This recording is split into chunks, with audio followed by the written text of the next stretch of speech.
Next hydrotrophism. Look at this picture. எல்லாரும் கவனிங்கம்மா. இங்க பாருங்களேன் வாட்டர் இங்க இருக்கு. வாட்டர் நோக்கினா என்ன பண்ணுது இந்த ரூட்ஸ் எல்லாம் என்ன பண்ணுது? மூவ் ஆகுது. வாட்டர் நோக்கினா இங்க மூவ் ஆகுது. அப்ப பாரு இந்த சைடு போகுதா? we don't இங்க வாட்டர் கிடையாது. So எந்த வாட்டர் இருக்கோ ரூட்ஸ் எல்லாம் என்ன பண்ணும்? this water actually plants need water. Water நோக்கி தான் என்ன பண்ணுவா? You understand this one? Yes. Yeah, this is hydrotrophism. You understand phototrophism? Yes. What is meant by phototrophism? Everybody is telling me. Yeah, somebody is saying yeah. Geotrophism means? Gravity. Very good. Chemotrophism means? Chemical. Hydrotrophism means? Water. Positive trophism, phototrophism அப்படிங்க. Actually positive phototrophism, negative phototrophism, geotrophism அப்படினா இப்போ ஒரு plant அப்படிங்கறது gravity நோக்கி தான் வளரணும். ஆனா gravity நோக்கி வளராம பூமிக்கு அடியில தான் வளரணும். இது சாயில் தானே. ஆனா அந்த வேர்கள் என்ன பண்ணும் ரூட்ஸ் என்ன பண்ணுனா அந்த பிளான்ட் மேலே வளர்ந்துக்கும் பாத்துட்டீங்களா? அப்போ இது நெகட்டிவ் ஜியோட்ரோபிசம். அப்போ இது இயற்கைக்கு மாற நடக்குதா? அப்போ ஒரு பிளான்ட் இருக்கு மரத்து ஒரு லைட்டை நோக்கி வளர்ந்துட்டு அது பாசிட்டிவ் ஜியோட்ரோபிசம். லைட்டை நோக்கி போச்சுன்னா வாட்? பாசிட்டிவ். ஆனா பிளான்ட் வந்து பூமிக்கு அடியில போச்சுன்னா into the soil அப்படினா phototrophism. Okay, இப்போ you understand this topic positive phototrophism and negative phototrophism? Yes. Geotrophism? Yeah. Next one அப்படினு கேட்டினா Negative photo. Rhizophora அப்படின்ற ஒரு வேர் இருக்கு. எக்ஸாம்பிளுக்கு சொல்றேன். Rhizophora அப்படின்ற ஒரு வேர் எப்படி இருக்குன்னா 180 டிகிரிக்கு மேல இருக்குமா. செங்குத்தா இப்படி நட்டு வச்ச மாதிரி எப்படி இருக்கும்? 180 டிகிரிக்கு மேல இருக்கும். அப்ப அதெல்லாம் என்னது மாதிரி? அதெல்லாம் என்னன்னா Rhizophora. சரியா? எக்ஸாம்பிள் நம்ம இந்த நெகட்டிவ் ஜியோட்ரோபிசம் சொன்னீங்கமா அதுக்கு எக்ஸாம்பிள் தான் இந்த Rhizophora. You understand this one? Yes, please. Yeah, அப்போ phototrophism அப்படின்றது என்ன பேஸ் பண்ணிருக்க? Sunna. Trophism அப்படின்றது only unit direction இருக்கும். ஒரு டைரக்ஷனை மட்டும் பேஸ் பண்ணிருக்கோம். You understand this one? Yes. Yeah. Next என்ன கேட்டனா நம்ம இப்போ phototrophism பத்தி பார்த்துட்டோம். Trophismல how many types we have? 5 times. We have how many types? 5 times. One is Phototrophism, geotrophism, chemotrophism, hydrotrophism. very good. We have 5 types we have. Okay. Phototrophism is lighter. Base பண்ணிருக்கு. Next geotrophism? Gravity. Next one என்னது? Hydrotrophism, water. Hydrotrophism என்ன base பண்ணிருக்காங்க? Water. Next அப்புறம் என்னது? Thigmotrophism? Touch. Touch me not plant. Don't forget that. Yeah. Touch me not plant. இப்போ நான் சொன்னல neurons வந்து இப்போ somebody call calling somebody knock the door அப்படினா உங்களுக்கு ஒரு இன்ஃபர்மேஷன் வந்து மைண்ட்ல என்னது பாஸ் ஆகுது. யாரோ கூப்பிடுறாங்க அப்படிங்கிற ஒரு இன்ஃபர்மேஷன் என்னது பாஸ் ஆகுது. அப்போ நம்ம என்ன பண்ணுவோம்? பிரைன் வந்து சிம்மாசனம் போட்டு மைண்ட்ல உட்கார்ந்துட்டு இருக்காங்க. பிரைன் உட்கார்ந்துட்டு இருக்காங்க. ஆனா இன்ஃபர்மேஷனை யார் பாஸ் பண்ணுவா? நியூரான்ஸ் உடம்புக்கு பாஸ் பண்ணுது. அப்போ we have billions of neurons இருக்கும். சரியா? neurons such as we don't have but I will tell you next class I will show the picture. And அந்த எப்படி இருக்குன்னா வந்து ஒரு நியூரான்ல இருந்து இன்னொரு நியூரானுக்கு சாக்லேட் இப்படி போடுவாங்க. அந்த மாதிரி ட்ரான்ஸ்ஃபர் ஆயிட்டு பிரைனுக்கு ஸ்ட்ரக்சர் ஆஃப் சர்க்கிட்ஸ்ல வந்து இன்ஃபர்மேஷன் பாஸ் பண்ணிடுவாங்க. ஸோ அப்படி பாஸ் பண்ற மாதிரி பிளான்ட்ல கூட இருக்குமா அப்படின்னு பார்த்தா பிளான்ட்ல இருக்கு. பிளான்ட்ல என்ன பண்ணுவாங்க? மைமோசா புஜிகா அப்படின்ற ஒரு பிளான்ட் இருக்கு. Right okay. அவங்க என்ன செய்வாங்க அப்படின்னா மைமோசா புஜிகா அப்படின்றத தொட்டாச்சு நீங்க தவிர டச் மீ நாட் எனக்கு தொடாத அப்படின்னு சொல்லுவோம். சரியா? அப்போ நம்ம திடீர்னு அந்த தொட்டா என்ன ஆகும்?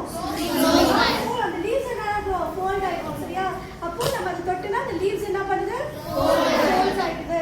ஸோ இதுதான் டச் மீ நாட் பிளான்ட். திக்னோனாஸ் இது ஹிப்னோட்ரோபிசம்க்கு எடுத்துக்காட்டு. இப்போ நமக்கு we have 5 parts அதை நம்ம பார்த்தாச்சு. ஸோ இப்போ நாஸ்டிக் மூவ்மெண்ட் பற்றி பார்க்கலாமா? இப்போ நாஸ்டிக் மூவ்மெண்ட் இப்போ நாஸ்டிக் movements we have 2 types. 3 types. I will tell you what the 3 types is. Actually, trophism we have 5 types. Right? Yes. One is phototrophism. Geotrophism.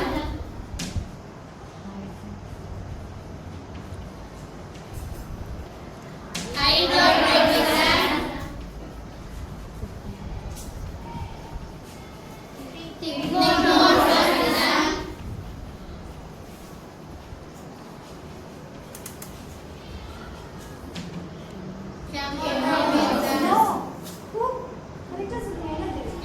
Chemotrophism.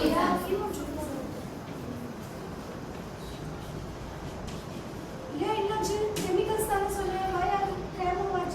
சரிம்மா, இது வந்து we have 5 types phototropism. ஒரு disease அதுதான் போகும். இதான் வந்து இன்னொரு direction சொன்னா phototropism, geotropism, Hydrotropism, Thigmotropism, Chemotrophism. Now we are going to learn என்னன்னா nastic. Nastic Movement. nastic movement பத்தி பார்க்கலாமா? Actually இதுல நம்ம என்ன பார்க்க போறோம்னா photonasty பத்தி பார்க்கலாம். Nasty. photonasty அப்புறம் thigmonasty.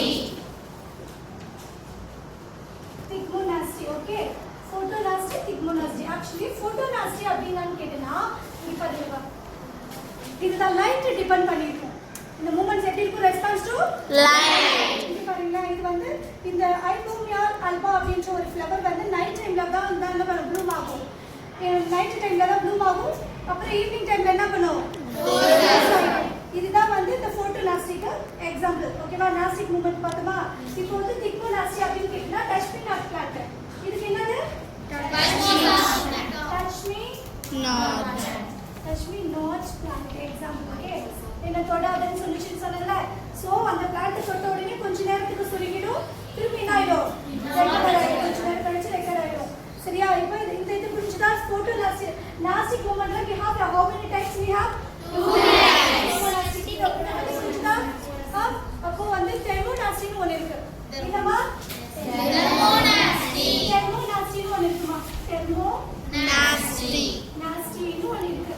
அவங்க எது வந்து பேஸ் பண்ணிருப்பாங்கன்னா டெம்பரேச்சர் பேஸ் பண்ணிருப்பாங்க. என்னமா? டெம்பரேச்சர் பேஸ் பண்ணி தான் அந்த ஃப்ளவர் என்ன பண்ணும், வளரும். அந்த மாதிரி தான் ஒரு ஃப்ளவர் துலிப் ஃப்ளவர்னு சொல்லுவாங்க. துலிப் ஃப்ளவர் என்ன பண்ணும், டெம்பரேச்சர் பேஸ் பண்ணி தான் அது வளரும். சரியா? இப்போ நம்ம வந்து ஃபோட்டோட்ரோபிசம்ல வந்து டைப்ஸ் ஆஃப் ட்ரோபிசம் பார்த்துப்போம், நாஸ்டிக் மூமெண்ட்ஸ் பார்த்துப்போம். தெர்மோனாஸ்டிக் வந்து ஒரு துலிப். இங்க பாருங்க, look at this picture. இதுதான் வந்து அந்த ஐபோமியா ஆல்பா ஃப்ளவர். இது நைட்ல வந்து ப்ளூம் ஆகும், மூன்ல ஈவினிங்ல வந்து என்ன ஆகுது, க்ளோஸ் ஆகும். மைனோசா புட்டிகா அப்படிங்கிறது touch me not plant. Somebody's இப்போ இது இந்த கை இருக்குல்ல, இப்போ look at this hand. இங்க டச் பண்ண உடனே சுருங்கிடுது. சரியா? இதெல்லாம் திக்மோனாஸ்டி, மைனோசா புட்டிகா. நெக்ஸ்ட் தெர்மோனாஸ்டி, துலிப் மலர். இந்த மலர்ஸ் தான் இது. சரியா? look at this Malar flower. இது என்ன பண்ணும், டெம்பரேச்சர் பேஸ் பண்ணி தான் அவங்களுடைய ஆக்டிவிட்டீஸ் எல்லாம் இருக்கும். You understand this topic? Next yeah you come you go this topic. புரிஞ்சுதா உங்களுக்கு? நெக்ஸ்ட் என்னன்னு கேட்டா ஃபோட்டோசிந்தசிஸ், டிரான்ஸ்பிரேஷன்ஸ். இப்போ எப்படி மிஸ் எனக்கு என்ன கேட்டனா, நமக்கு நம்ம அம்மா சமைச்சு கொடுப்பாங்க இல்லையா? ஸோ பிளான்ட்டுக்கு யார் ஃபுட் ரெடி பண்ணி கொடுப்பாங்க அப்படின்னு கேட்டா பிளான்ட் அவங்களே ரெடி பண்ணிப்பாங்க. ஓன் ஃபுட் அவங்களே ரெடி பண்ணுவாங்க. யார் பயன்படுத்தி ரெடி பண்ணுவாங்க அப்படின்னு கேட்டா, sunlight, light, carbon di oxide, water, அப்படி யாரு இவங்களெல்லாம் பயன்படுத்தி தான் என்ன பண்றாங்க, அவங்களுக்கு குளோரோஃபில். ஆக்சுவலி குளோரோஃபில் என்ன பண்ணுவாங்க, குளோரோஃபில் என்ன பண்ணுவா, பச்சை இலைகளுக்கு என்ன கொடுக்கும், கிரீன் லீஃப் கொடுக்குறது. அது யாரு? குளோரோஃபில் தான் வந்து கிரீன் லீஃப் கொடுக்குற ஆளு. ஓகேவா? புரிஞ்சுதா? இவங்களெல்லாம் பயன்படுத்தி தான் என்ன செய்றாங்க, அவங்க அவங்களுக்கு தேவையான உணவை அவங்களே ஃபுட் தயாரிச்சுக்கிறாங்க. ஓகே, இப்போ வந்து சைலம் அப்படின்ற ஒரு விஷயம் இருக்குப்பா. என்னன்னா வாட்டருக்குள்ள நம்ம இப்போ வாட்டர் இருக்குல்ல, நம்ம இங்க ஊத்துறோம்ல வாட்டர், அது எல்லாத்தையும் டிரான்ஸ்போர்ட் பண்ணும். டிரான்ஸ்போர்ட் பண்றாங்க யாரு? என்னென்ன டிரான்ஸ்போர்ட் பண்ணுவாங்க? வாட்டர் டிரான்ஸ்போர்ட் பண்ணுவாங்க, மினரல்ஸ் டிரான்ஸ்போர்ட் பண்ணுவாங்க. You understand? வாட்டரையும் மினரல்ஸையும் டிரான்ஸ்போர்ட் பண்ணுவாங்க. உங்களுக்கு புரிஞ்சுதா? நெக்ஸ்ட் என்னன்னு கேட்டா, இப்போ வந்து ஃப்ளோயம் ஒன்று இருக்கு. ஃப்ளோயம் என்ன பண்ணுவாங்க, ஃபுட் எனர்ஜி. அவங்க என்ன, இவங்கெல்லாம் வந்து வாட்டர்லாம் டிரான்ஸ்போர்ட் பண்றாங்களா, அப்போ ஃப்ளோயம் என்ன பண்ணுவோம்னா எல்லாருக்கும் எனர்ஜி கொடுக்குறாங்க. எனர்ஜி சப்ளை, அதை வந்து ஒரு ஆற்றல் கொடுக்கும். யாரு? ஃப்ளோயம். புரிஞ்சுதா? சைலம் பத்தி புரிஞ்சுதா? you know about xylem, you know about phloem. சரி, இவங்களெல்லாம் பயன்படுத்தி தான் இவங்க வந்து இந்த குளோரோஃபில் மூலமா அப்சர்வ் பண்ணி இவங்க வந்து அவங்களுடைய உணவை அவங்களே வந்து என்ன பண்ணிக்கிறாங்க, தயாரிச்சுக்கிறாங்க. சரியா? அப்பதானே இப்போ அது மாதிரி அட் த சேம் டைம் இது என்ன மிஸ் டிரான்ஸ்பிரேஷன்ஸ் எப்படி நடக்கும் அப்படின்னு நம்ம கேட்டோம்னா, இங்க பாருங்கப்பா, இதுதான் லீஃப் வச்சுக்கேன். இங்க பாருங்க, இதுதான் லீஃப் அப்படின்னா, இப்போ இந்த லீஃப்ல வந்து இந்த இடத்துல எப்படி இருக்குன்னா, அங்க இருக்கா, அங்க இருக்குல்லவா, இதுதான் வந்து ஸ்டொமேட்டா. தெரியுதாமா? இதுதான் ஸ்டொமேட்டா. இதுக்குள்ளதான் என்ன ஆகும் அப்படின்னா கார்பன் டை ஆக்சைடுக்கும். இப்போ நம்ம ஹியூமன் மட்டும் தான் மூச்சு விட முடியுமா? பிளான்ட் ஆல்சோ வந்து அதுக்கும் வந்து சுவாசம் இருக்கு. சரியா? எப்படி மிஸ் அப்படின்னு கேட்டீங்கன்னா, இப்போ வந்து ஹியூமன் பீயிங் என்ன பண்ணுவோம், நம்ம கார்பன் டை ஆக்சைடு என்ன பண்ணுவோம்? வெளில விடுவோம். வெளியில விடுவோம். அப்புறம் என்ன எடுத்துப்போம்? ஆக்சிஜனை வெளில எடுத்துப்போம். எடுத்துப்போமா? அத மாதிரி ஹியூமன் பீயிங்ஸ்ல நம்ம அப்படி பண்ற மாதிரி என்ன பண்ணுவாங்க? பிளான்ட்ஸ் ஆல்சோ ரெஸ்பிரேஷன் பண்ணுவோம். ஆனா வெரி குட். கிளாப் பண்ணுங்க. நம்ம ஹியூமன் பீயிங் தான் ரெஸ்பிரேஷன் பண்ணுவோம். வெரி குட் மா. ஹியூமன் பீயிங் தான் என்ன பண்ணுவோம்? ரெஸ்பிரேஷன். பிளான்ட் என்ன பண்ணுவோம்? டிரான்ஸ்பிரேஷன் பண்ணுவோம். அப்போ பிளான்ட் வந்து டிரான்ஸ்பிரேஷன் எப்படி மிஸ் டிரான்ஸ்பிரேட் பண்றாங்கன்னா இங்க பாருங்க, இதுதான் அந்த காற்று உள்ளார வர பகுதி, வெளியில வர பகுதி. இங்க தான் டிரான்ஸ்பிரேஷன் நடக்குது. இங்க இருந்து தான் H2O நம்ம தண்ணி வந்து ஊத்துறோம் இல்லையா, ரூட் வழியா வந்து என்ன பண்ணுது? இந்த ஸ்டொமேட்டா பகுதியில இருந்து தான் H2O நீராவி போக வெளியில போகுது. புரியுதா? Yes, miss. H2O வெளியில போறா. ஸ்வெட்டிங் நமக்கு ஆகுற மாதிரி இவங்களுக்கு ஆகுதா? சோ வெளியில போகுதா? சோ நம்ம அப்ப என்ன பார்க்க போறோம்னா, இங்க இருக்குல்ல ஸ்டொமேட்டா பகுதி இருக்குல்லப்பா, இதுக்குள்ள என்ன விஷயம் நடக்கும் அப்படின்னு கேட்டீங்கன்னா, கார்பன் டை ஆக்சைடு அவங்க சுவாசிப்பாங்க, நம்ம வந்து கார்பன் டை ஆக்சைடு ரிலீஸ் பண்றோம். இவங்க என்ன பண்றாங்க? கார்பன் டை ஆக்சைடு எடுத்துக்கிறாங்க. வேற என்ன வெளியில வர்றாங்க? ஆக்சிஜன் வந்து வெளியில வர்றாங்க. இந்த பாய்ச்சல தான் என்ன நடக்குது? ஆக்சிஜன் வெளியில போகுது. வேற என்ன வெளியில போகுது? ஆக்சிஜன். நெக்ஸ்ட் என்ன பண்ணுது? வேற என்ன உள்ளார வராங்க? Carbon di oxide carbon di oxide உள்ள வராங்க. புரியுதா? இப்போ என்ன கேக்குனா, மிஸ் கார்பன் டை ஆக்சைடு மட்டும் ஆக்சிஜன் மட்டும் தான் வந்து அது வந்து சுவாசிக்குமான்னு கேட்டா அப்படி கிடையாது. நைட் டைம்ல ஓட்டு கூட சுவாசிக்கும். எதுக்குன்னா நம்ம பிளான்ட் வந்து சாப்பாடுக்கு ஃபுட்டுக்கெல்லாம் ரெடி பண்ணிக்கல, அதுக்காக நைட் டைம்ல என்ன பண்ணுவாங்க? ஆக்சிஜன் வந்து சுவாசிப்பாங்க. உங்களுக்கு புரிஞ்சுதா? இப்போ எதுக்கு மரத்தெல்லாம் வெட்டக்கூடாதுன்னு இப்போ புரிஞ்சுதா? ஹியூமன் பீயிங்க்கு என்ன நீட் வேணும்? We want oxygen. What? Oxygen. இப்போ ஆக்சிஜன் வேணும்னா நம்ம என்ன பண்ணணும்? என்ன பண்ணக்கூடாது? மரத்தை வெட்டினா நமக்கு என்ன பண்ண முடியாது? ஆக்சிஜன் நமக்கு கிடைக்காது. கார்பன் டை ஆக்சைடு மரம் இவங்க எடுத்துக்கிட்டு நமக்கு ஆக்சிஜனை கொடுக்குறாங்கல்ல, சோ மரத்தை வெட்டக்கூடாதுன்னு இதுக்காக தான் சொல்றாங்க. உங்களுக்கு புரிஞ்சுதா? சோ காலையில இன்னைக்கு நம்ம என்னென்னலாம் பார்த்துருக்கோம் அப்படின்னு கேட்டா, பிளான்ட் பிசியாலஜி லெசன்ல ட்ரோபிசம் பார்த்துருக்கோம். ட்ரோபிசம் வந்து டைப்ஸ் ஆஃப் ட்ரோபிசம் பார்த்துருக்கோம். நெக்ஸ்ட் என்ன பார்த்துருக்கோம்?